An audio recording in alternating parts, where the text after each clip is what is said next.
我是蕊希，花蕊的蕊，希望的希。今天你还好吗？不管你在哪儿，也无论你今天经历了什么，我的声音都会一直陪着你。听完今天的故事，祝你晚安，做个好梦。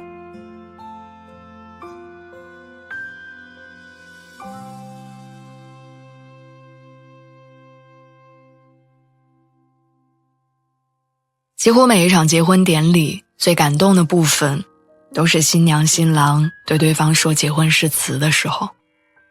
他们站在台上，看着对方的眼睛，共同回忆过去走过的一切点滴，也一起展望属于他们未来的日子。我坐在台下为他们的爱情动容。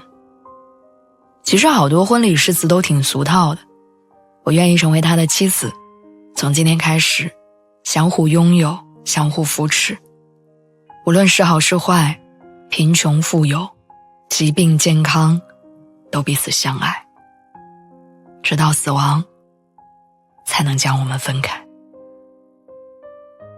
可是就算听过无数遍，每一次听到他们互相承诺对方，还是会让人热泪盈眶。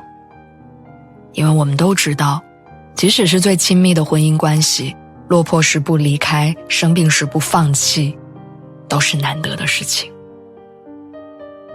爱情的宝贵就在于我们遇到这个人之后，要克制欲望，从一而终，生死相依。婚礼上的动情誓言是往后余生的起点，一个人是不是真的爱你，是要用一生的时间去证明的。我在网上看到过一个采访视频，华中师范大学的教授戴建业频繁开直播，四处做演讲，同行讽刺他为了钱到处走穴，对不起文人风骨这4个字。2016年，他的夫人被检查出肺癌，治疗的药价格昂贵，为了妻子能够按时接受好的治疗，戴教授下定决心要好好赚钱。他说他知道很多人都说他到处赚钱，没有文人风骨，可是如果丢了妻子，我要什么文人风骨？遗憾的是，这对夫妻最后没能逃脱生活的拷打，只过了2年，戴教授的妻子就过世了。当他读起苏轼那首10年生死两茫茫，不思量，自难忘，眼泪还是落了下来。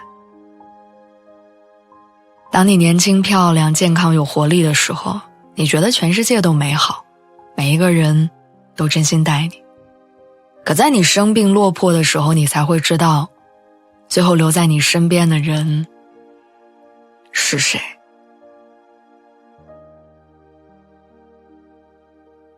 我的印象当中，姥姥姥爷的感情并不和谐，我总能听到他们俩吵架的声音。一度我觉得这是老一辈人包办婚姻的后果，算不上幸福。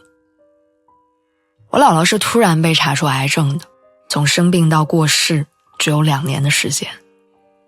那2年，姥姥频繁地往返于医院和家中，做化疗喝中药，头发早就掉光了，人瘦得像一把干柴火。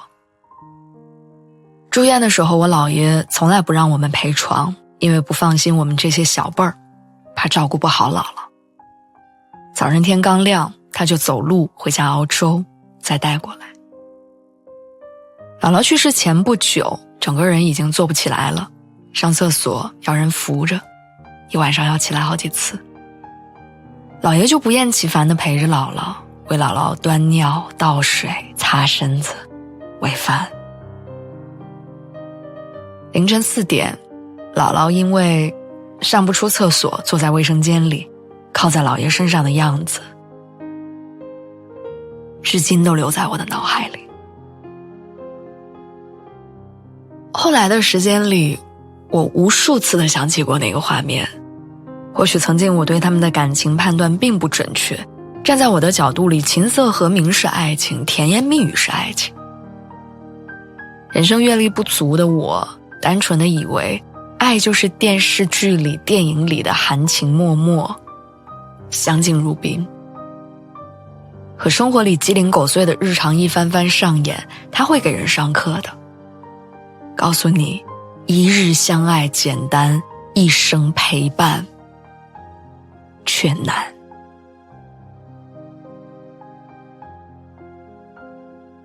电视剧《我是余欢水》当中的余欢水被查出患癌，妻子甘红跟他离了婚。后来当他听到余欢水见义勇为获得了赔偿之后，又试图修复关系。原来生病真的可以检验两个人之间的爱到底真不真。医院这个地方可以证明爱情，可以推翻爱情。一个人爱不爱你，医院最清楚。有人在医院见证真情，有人在医院伤透了心。所以检验一个人到底心里有没有你，别听他说了什么，去看他做了什么吧。要看在低谷的日子里，他是否愿意跟你一起从泥潭里出来。